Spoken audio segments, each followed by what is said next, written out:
नमस्कार दोस्तों, कैसे हैं आप लोग? उम्मीद करते हैं कि आप सभी लोग मस्त होंगे, स्वस्थ होंगे और अपने पढ़ाई लिखाई में जो है ना अच्छी तरीके से व्यस्त होंगे। तो अभी के ना इस वीडियो में हम आप सभी लोगों को 8 फरवरी के लिए जो है ना हिस्ट्री का मोस्ट इम्पोर्टेंट जो है ना सब्जेक्टिव क्वेश्चन लेकर आ चुके हैं।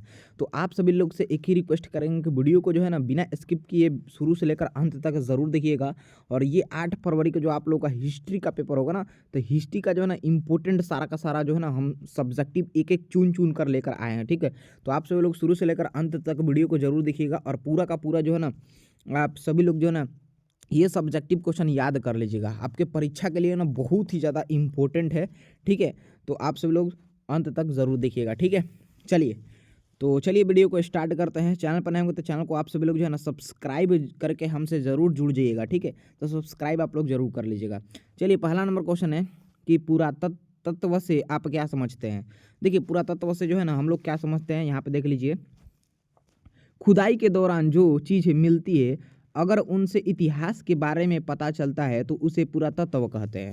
देखिए, खुदाई के दौरान जो चीज़ें मिलती है, अगर उनसे इतिहास के बारे में पता चलता है ना, तो उसे पुरातत्व कहते हैं। ठीक है, ये याद रखिएगा। सब 2 नंबरिया क्वेश्चन है। चलिए, 2 नंबर क्वेश्चन है, हड़प्पा सभ्यता की जल निकास प्रणाली की 2 विशेषताएं बताइए।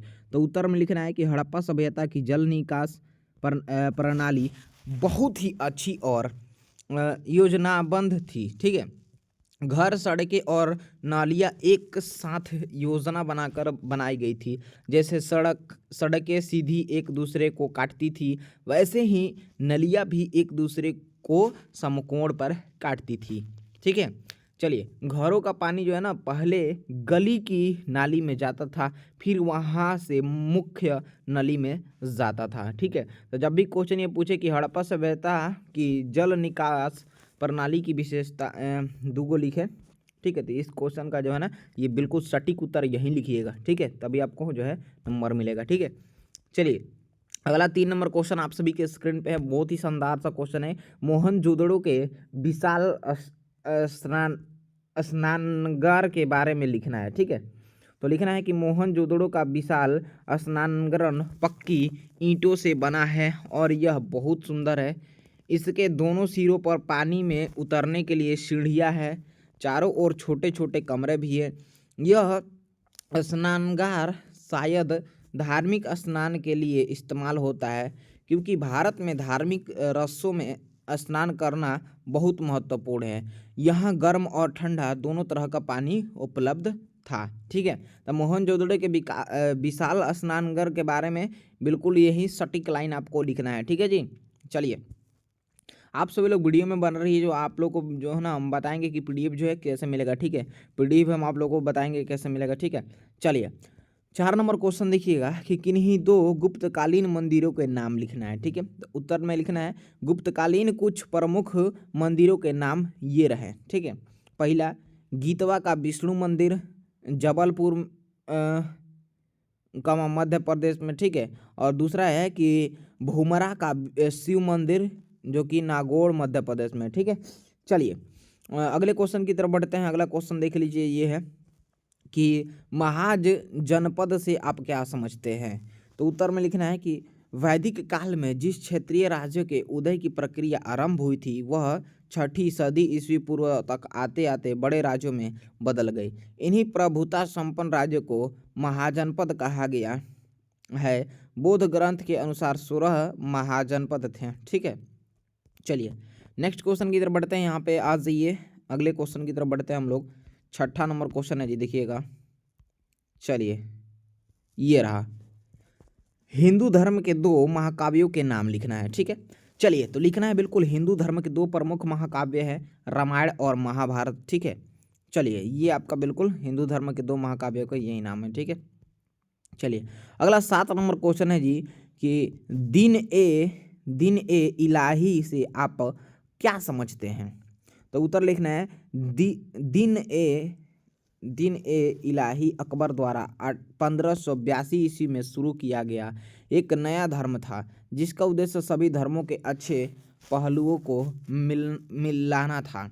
इसमें मुख्य रूप से हिंदू और इस्लाम धर्म के सिद्धांत शामिल थे, लेकिन सभी धर्मों के लोगों को इसे अपनाने की अनुमति थी। ठीक है, इसका मकसद विभिन्न धर्मों के बीच एकता और समरसता बनाना था। ठीक है जी, तो यही बिल्कुल इसका उत्तर होगा। ठीक है, चलिए अगला क्वेश्चन है जी 8 नंबर कि अकबर के काल में भूमि के वर्गीकरण को स्पष्ट करना है। ठीक है, तो ये क्वेश्चन जो है ना ये भी बहुत इंपॉर्टेंट है, ये भी एग्जाम में पूछा गया क्वेश्चन है कि अकबर के काल में भूमि के वर्गीकरण को स्पष्ट करना है। ठीक है, चलिए उत्तर में लिखना है आपको, आईने अकबरी के अनुसार भूमि को 4 भागों में बांटा गया था। ठीक है, पहला जो है पोजल। अब पोजल क्या है देख लीजिए, यह प्रथम श्रेणी की भूमि थी जिस पर हर वक्त खेती होती थी। इसमें सभी तरह की फसल की खेती की जाती है और इसे कभी खाली नहीं छोड़ा जाता था। ठीक है, किसको? पोजल को। ठीक है, ये है आपका पोजल पहला। ठीक है, दूसरा यहाँ पे परती, दूसरा है परती, वह जमीन जिस पर लगातार 2-3 वर्ष खेती करने के बाद फिर से उस जमीन को 1 वर्ष के लिए खाली छोड़ दिया जाता था ताकि खोई हुई उर्वरा शक्ति वापस आ जाए। ठीक है, चलिए ये परती थी दूसरा। और तीसरा यहाँ पे चचर था।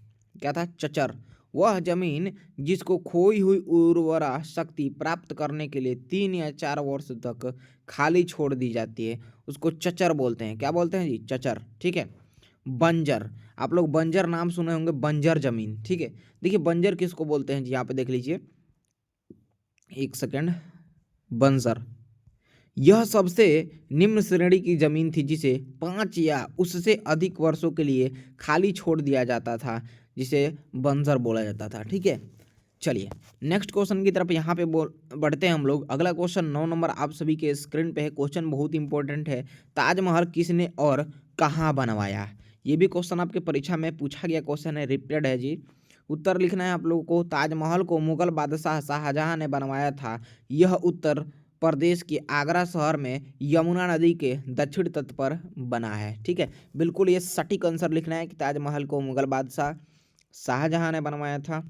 यह उत्तर प्रदेश के आगरा शहर में यमुना नदी के दक्षिण तट पर बना है। ठीक है, चलिए 10 नंबर क्वेश्चन है जी, देखिएगा, मुगल दरबार में झरोखा दर्शन क्या था? तो देखिए मुगल दरबार में झरोखा दर्शन जो था ना वो क्या था, तो ये देख लीजिए, झरोखा दर्शन यहाँ पे लिख देना है।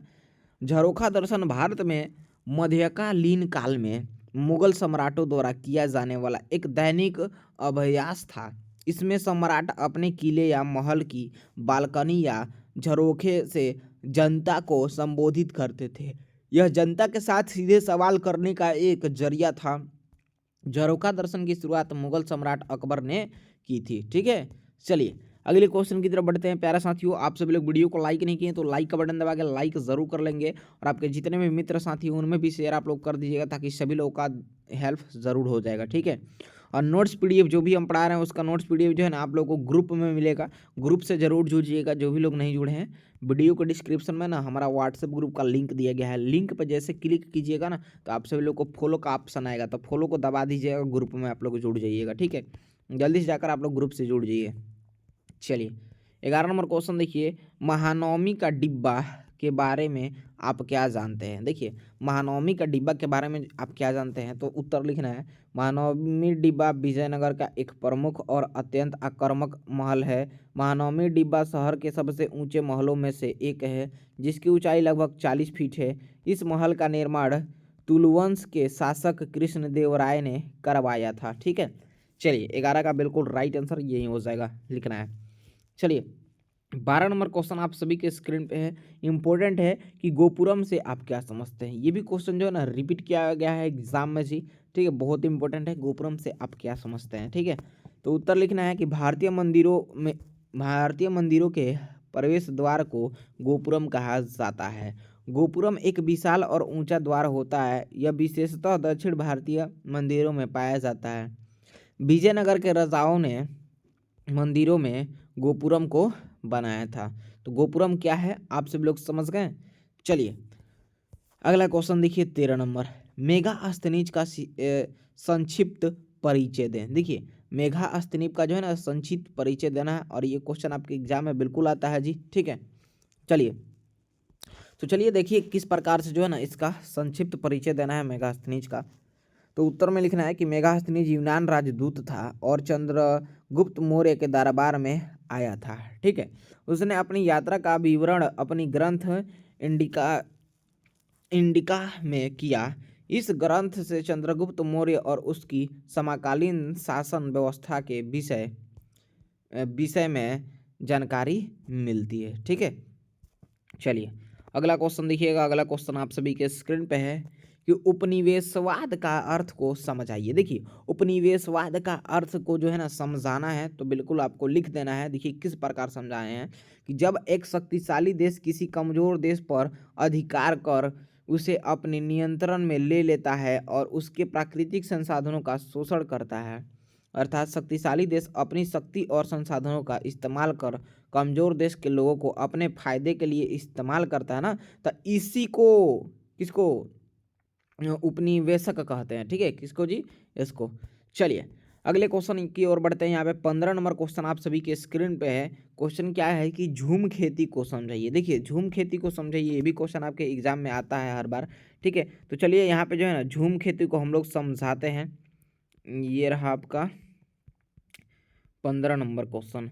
उत्तर लिखना है। देखिए झूम खेती में उत्तर लिखना है कि जब पहाड़ों को जलाकर जंगलों को काट कर खेती की जाती है तो इसे ही झूम खेती कहते हैं। ठीक है, झूम खेती किस पर उत्तर में क्या लिखिएगा, जब पहाड़ों को जलाकर जंगलों को काट कर खेती की जाती है ना, उसे ही हम लोग यानी इसे ही झूम खेती कहा जाता है। ठीक है, चलिए और लिखना है कि ऐसा जो है ना असम में होता है। आदिवासी इसमें लगातार खेती करते हैं और जब जमीन की उर्वरा शक्ति कम हो जाती थी तो फिर वे इस जमीन को छोड़कर दूसरी जगह चले जाते थे। ठीक है, पहले के ज़माना में ये असम में होता है। ठीक है, और आदिवासी इसमें लगातार खेती करते थे और यह जमीन उर्वर शक्ति कम हो जाती थी जब जमीन की, तो फिर वह उस जमीन को छोड़कर दूसरी जगह चले जाते थे। ठीक है, चलिए अब यहाँ पे जो है ना हम आप लोग को एक सेकंड 15, हाँ 15 क्वेश्चन लघु उत्तरीय करा दिए हैं,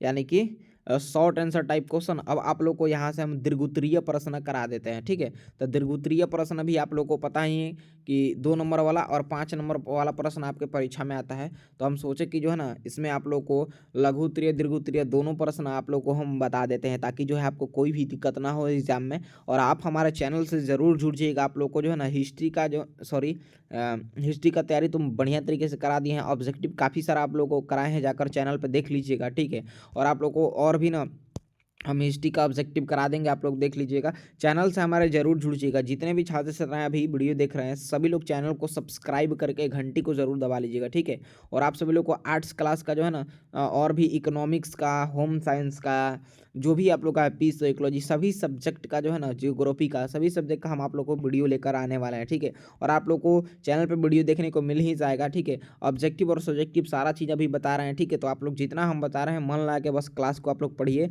मैं आपको गारंटी दे दूंगा कि जितना मैं पढ़ा दूंगा सारा का सारा क्वेश्चन वहीं से आएगा आपका। ठीक है, चलिए तो आप सभी लोग जो है ना रेगुलर क्लास में भी जुड़िए। ठीक है, चलिए यहाँ पे आप सभी लोग देखिए जी, दीर्घोत्तरीय प्रश्न अब हम आप लोग को बता देते हैं हिस्ट्री का। ये यहाँ पे देख लीजिए, ये क्वेश्चन है हड़प्पा सभ्यता की नगर योजना प्रणाली की विवेचना करना है। ठीक है, चलिए 5 नंबर में क्वेश्चन पूछा जाता है ये। ठीक है, चलिए उत्तर लिखना है कि हड़प्पा सभ्यता के नगर की योजना बहुत अच्छी थी और इसके कुछ प्रमुख कारण।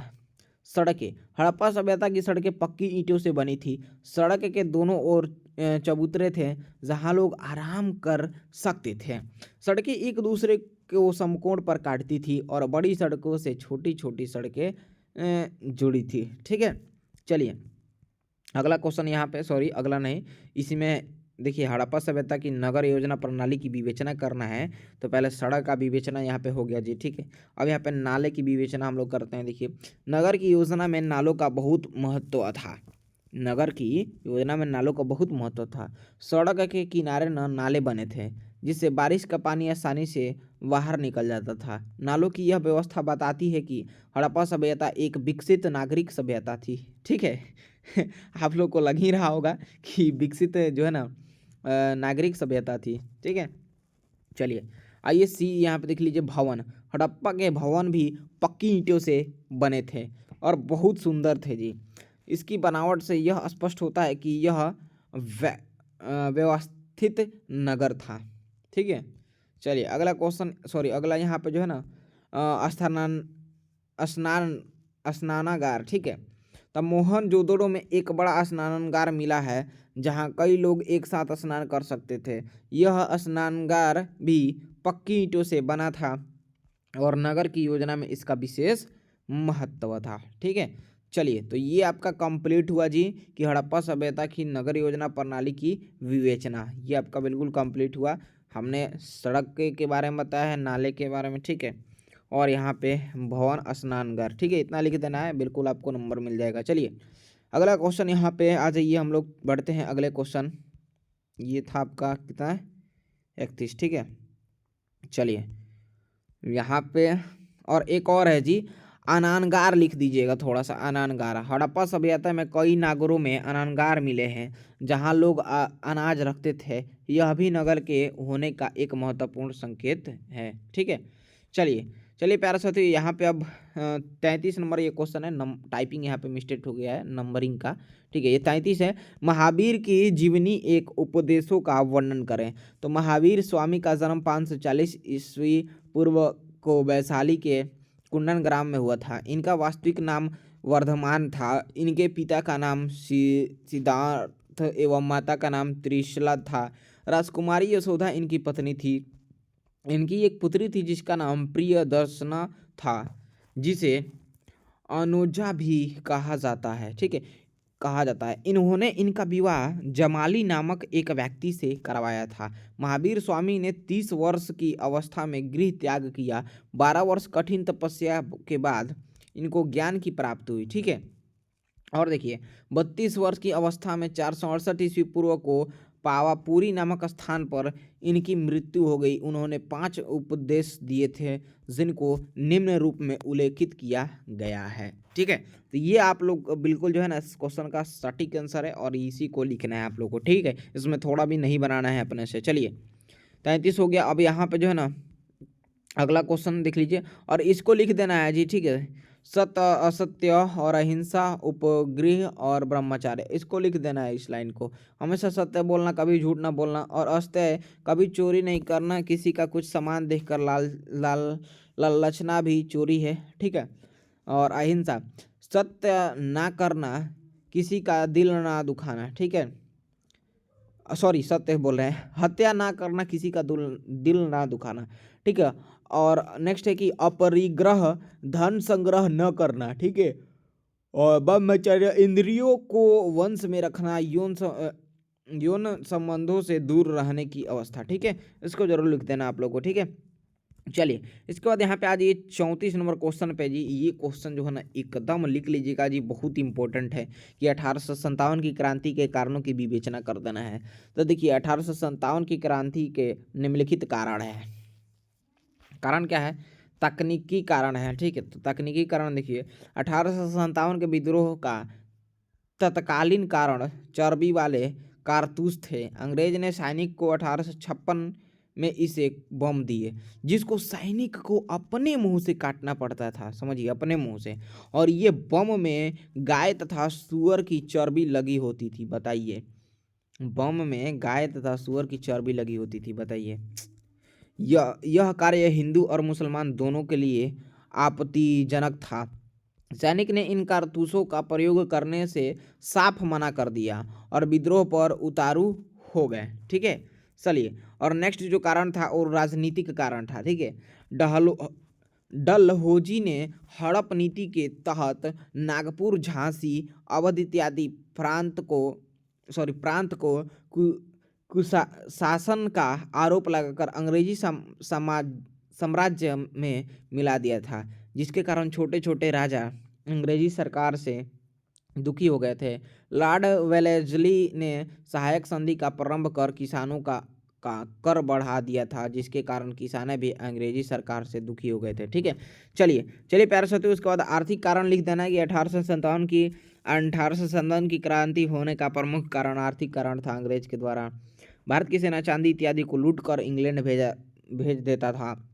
यहाँ का कच्चा माल जैसे कपास को सस्ते दामों में खरीद कर इस कपास के कपड़े बनाकर भारत में ही अधिक दामों में बेचा जाता था। यहाँ किसान पर अत्यधिक कर लगा दिया था, जिसके कारण किसानों की हालत बहुत ख़राब हो गई थी। यहाँ के लोग ना अंग्रेज के खिलाफ क्रांति करना चाहते थे। ठीक है, चलिए। और सैनिक कारण थी जी कि 1857 की क्रांति का प्रमुख कारण सैनिक कारण था। यहाँ के सैनिकों को कम वेतन दिया जाता था। प्रत्येक 5 भारतीय सैनिकों में एक अंग्रेजी सैनिक होता था। भारतीय सैनिकों को छोटा पद दिया जाता था। इनको अंग्रेजों के नीचे काम करना पड़ता था। अंग्रेज सैनिक इनसे बहुत अपमानजनक तरीके से बात करते थे, इनको चिढ़ाते थे जी। ठीक है, इतना लिख देना है आपको, बिल्कुल जो है नंबर मिल जाएगा। ठीक है, तो चलिए आज की इस वीडियो में जो है मैंने आप लोगों को 34-35 जो है ना 15 को मान लीजिए शॉर्ट क्वेश्चन बताया है। 15 गोले आपको लॉन्ग या 5-10 को लॉन्ग, जितना भी क्वेश्चन बताया जी आप लोगों का ये एग्जाम के लिए बहुत इंपॉर्टेंट था। 2 नंबरिया का 5 नंबरिया ये क्वेश्चन आपको मिक्स मैंने करा ही दिया। हिस्ट्री का आप लोग बहुत कमेंट किए थे सब्जेक्टिव लाइए, सब्जेक्टिव भी मैंने आप लोगों को लाकर बता दिया जी। ठीक है, तो आप सभी लोग से एक ही रिक्वेस्ट है, प्यार से वीडियो बनाने में ना बहुत मेहनत लगता है, तो आप सभी छात्र छात्राएं जो है ना, हम चाहते हैं आपकी भलाई के लिए जी। ठीक है, तो आप सभी लोग जो है ना, आप के जितने भी मित्र साथी हैं जिनका हिस्ट्री सब्जेक्ट है, ठीक है, तो उन सभी के पास इस वीडियो को जरूर शेयर कीजिएगा, ताकि सभी लोगों का हेल्प ज़रूर हो जाएगा। ठीक है, जो नहीं देखे हैं तो शेयर जरूर कर दीजिएगा प्यारे साथी, आपसे रिक्वेस्ट है जी। और चैनल को सब्सक्राइब करके घंटी जरूर दबा लीजिएगा। आगे और भी सब्जेक्ट का आप लोग को जो है ना वीडियो लेकर आने वाला है, आप एक्टिव का। ठीक है, तो और किस सब्जेक्ट का आप लोगों को वीडियो चाहिए नीचे कमेंट कर दीजिएगा, जल्द लेकर आ जाएंगे वीडियो। और चैनल को सब्सक्राइब कर लीजिएगा, और व्हाट्सएप ग्रुप से नहीं जुड़े हैं तो जरूर जुड़ जाइएगा, डिस्क्रिप्शन में लिंक है। ठीक है, धन्यवाद।